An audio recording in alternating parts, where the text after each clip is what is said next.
morning. We'd like to welcome you to another edition of the Sunday School Review.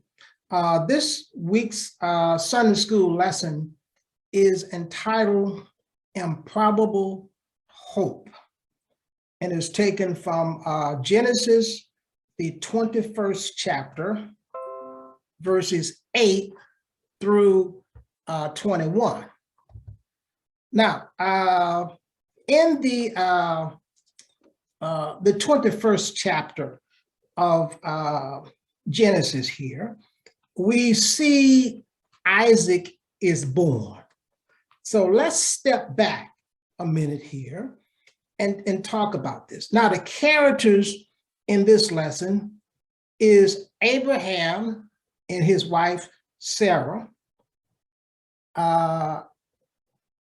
Isaac, Ishmael, and Hagar. Isaac was the son born to Abraham and Sarah. Isaac was the promised seed. Isaac was not the firstborn. Now, Ishmael was the son born to Abraham and Hagar. That is Sarah's Egyptian servant. Okay, so those are the characters in this lesson. Now, when Abraham was 75 years old, about 75 years old, God made a promise to him that he would make of him a great nation and that he would have a son. Now, God made that promise to Abraham. It was an unconditional promise. Some promises are conditional. You have to do certain things in order for the promise to be fulfilled. But this promise was an unconditional promise to Abraham. As I said, Abraham was about 75 years old. Now, when we fast forward here to verse 21, this chapter here, when Isaac is born, this is 25 years in the making. So the promise was first made to Abraham when he was 75, and this fulfillment of this promise here, that is the birth of Isaac, that is the promised seed, happens when Abraham is 100 years old. Now, in the meantime, Abraham and Sarah, after the promise was made, they waited for a number of years, and the promise had not been fulfilled. So Abraham and Sarah took matters in their own hand, and they came together with the scheme, whereas and Abraham agreed to this. Sarah, Abraham's wife, gave her Egyptian maid to Abraham as a wife, who was Hagar. And as a result, a child was born, and that child's name was Ishmael. Now, when Ishmael was born, Abraham was 86 years old.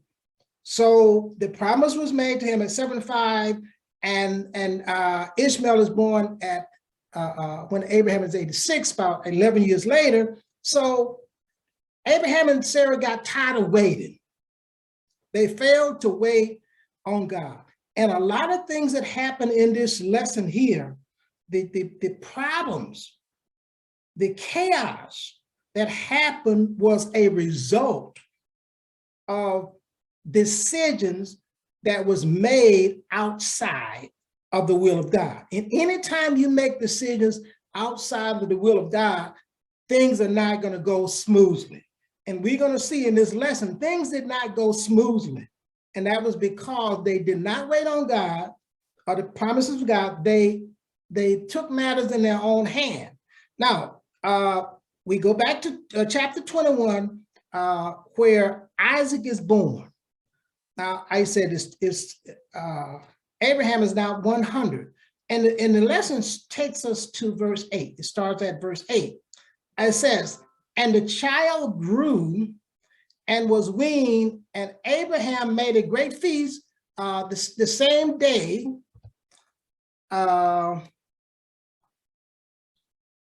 Made a feast the same day that Isaac was weaned. And Sarah saw, this is verse 9, and Sarah saw the son of Haggai, the Egyptian, that is Ishmael, which she had born unto Abraham mocking.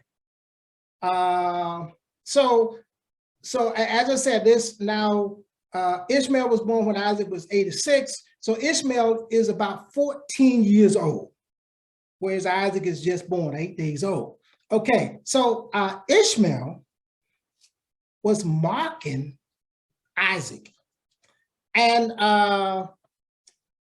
in verse 10, this is the demand of Sarah. Wherefore she said unto Abraham, cast out this bondwoman and her son, for the son of this bondwoman shall not be heir with my son, even with Isaac. Now this is Sarah's demand. Now let's back up one more time. Now when this is back well, about 14, 15 years ago. Now when the bondwoman became pregnant, that is Hagar became pregnant, there was so much turmoil in the household that she left. She ran away. She actually ran away, and that is in chapter 16 of Genesis. And I'll read a couple of verses there. Let's start with verse 7 of chapter 16. Now this is after Hagar had ran away. And the angel of the Lord found her by a fountain of water in the wilderness, by the fountain in the way of Shur. And he said, Hagar, Sarah maid, whence comest thou, and whither wilt thou go? And she said, I flee from the face of my mistress Sarah. Now, this is verse 9. And the angel of the Lord said unto her, return to thy mistress, and submit thyself unto her hand. Now, verse 10 is important here. This is verse 10 of Genesis 16. And the angel of the Lord said unto her, this is unto Hagar, I will multiply thy seed exceedingly, and it shall not be numbered for multitude. Now, this is the Lord's promise to Hagar. This is his promise to Hagar. And later in the lesson in 21, chapter 21, we're going to see where the Lord remembers his promise that he made to Hagar. Okay, so now the child is born, that is Ishmael. Now Isaac is born. Ishmael, again, is about 14 years old. And Sarah saw him mocking Isaac, and that was the last straw. So from the time that Ishmael was born 14 years ago, we know that it was not smooth sailing in that household, okay? Because as I said, when you make decisions outside of the will of God, things are not going to go smooth. And verse 10 is the last straw for Sarah. She said, kick that woman out. That's what it says in verse 10. Cast that woman out. And now, verse 11, 12, 13, and part of 14 is Abraham's dilemma. Now, as I said, Ishmael was Abraham's firstborn. So that was his son. He loved him. And now we look at his dilemma in verse 11. And the things were very grievous in Abraham's sight because of his son. That was his firstborn. He loved him. And verse 12, and God said unto Abraham, let it not be grievous in thy sight because of the lad and because of thy bondwoman.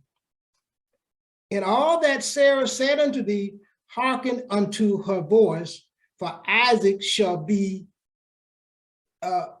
thy seed be called. So basically he tells Abraham, okay, listen to your wife and put them out. Okay. So this thing was grievous to Abraham because he had to put his son out and their mother. So it was not an easy decision, but as again I said, it was of their own doing. Neither one of them had clean hands in this matter.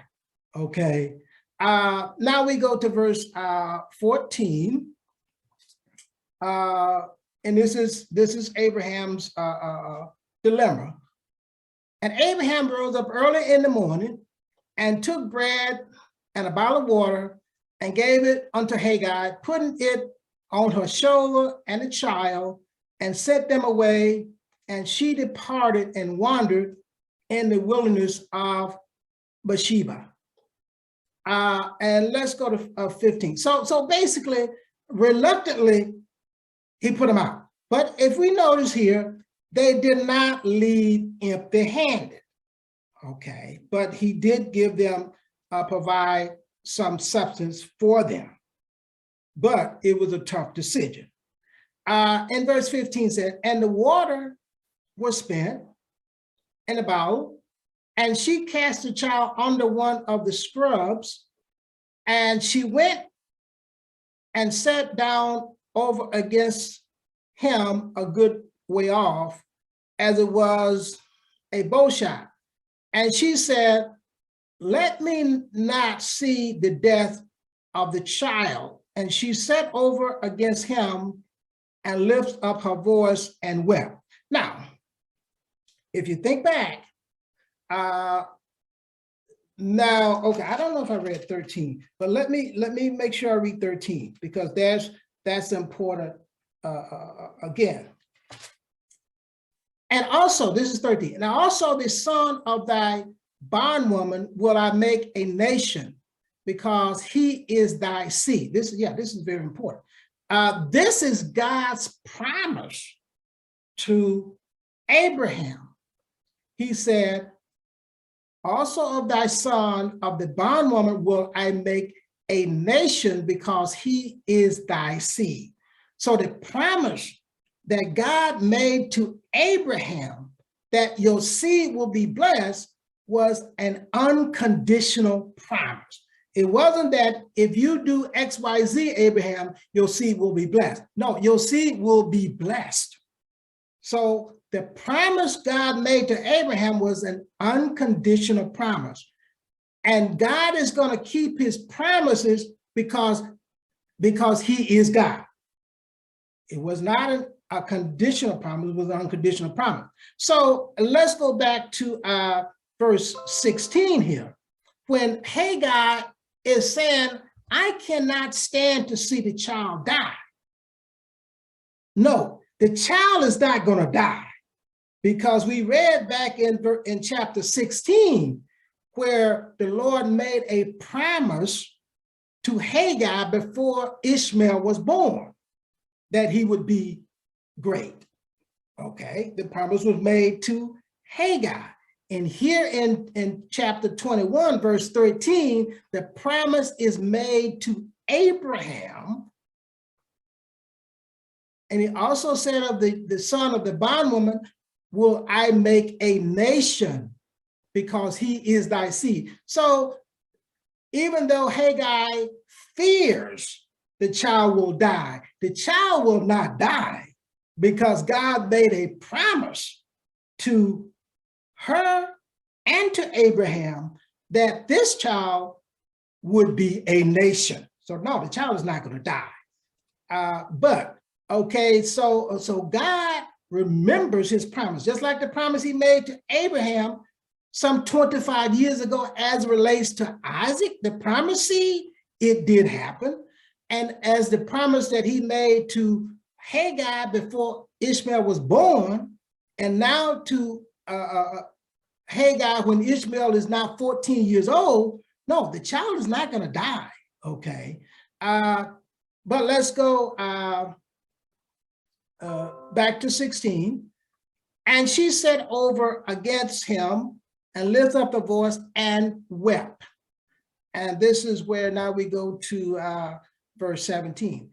And God heard the voice of the lad, and the angel of God called to Hagar out of heaven and said unto her, what aileth thee, Hagar? Fear not, for God has heard the voice of the lad where he is. So God remembers his promise that he made to Hagar as it relates to Ishmael. So the theme in this lesson as it relates to Abraham and Sarah regarding the promised seed, which is Isaac, and just as the promise God, the Lord made to Hagar as it relates to Ishmael, God will remember his promise. Even if we fail. And in this situation, as I said, there was a lot of failure as it relates to Abraham, Sarah, Hagar, all of that. There was failure, but God doesn't fail. God keeps his promises. Okay, he keeps his promises. Now we go to verse 18.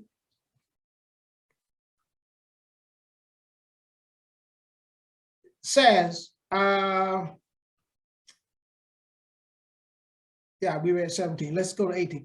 Arise, lift up the lad and hold him in thine hand, for I will make him a great nation. Now the promise is repeated. Again, as I said in chapter 16, before Ishmael was born, God made that promise to Hagar.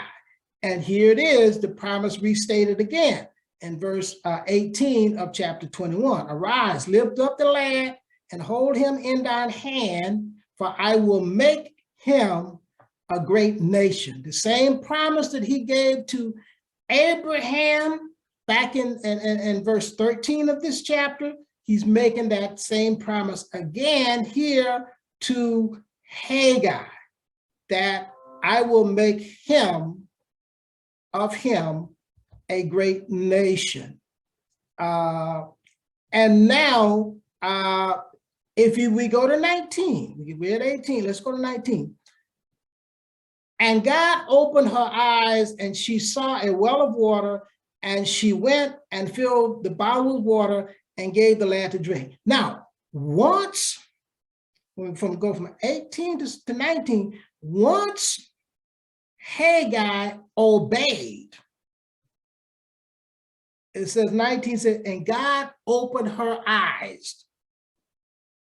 So once she obeyed, God opened up her eyes, and she saw a well of water, and she filled the water bowl. And verse 20, and God was with the lad, and he grew and dwelt in the wilderness and became an archer. So God will honor his promises. God's promises are sure and they are certain. So God remembers Hagar and Ishmael, starting at verses 14, and God will honor his promises that he has made. Even though it was a hopeless situation as it relates to Abraham and Sarah, They was childless for many years.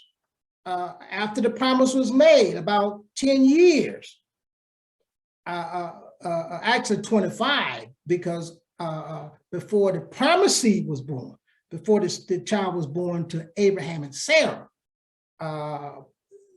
Abraham was 75 when the promise was made, and he was 100 when Isaac was born. Isaac was the promised seed, not Ishmael, but because Ishmael is Abraham's seed, he would also be blessed, because the promise to Abraham, I'm going to bless your seed. That's a unconditional promise that he made to Abraham.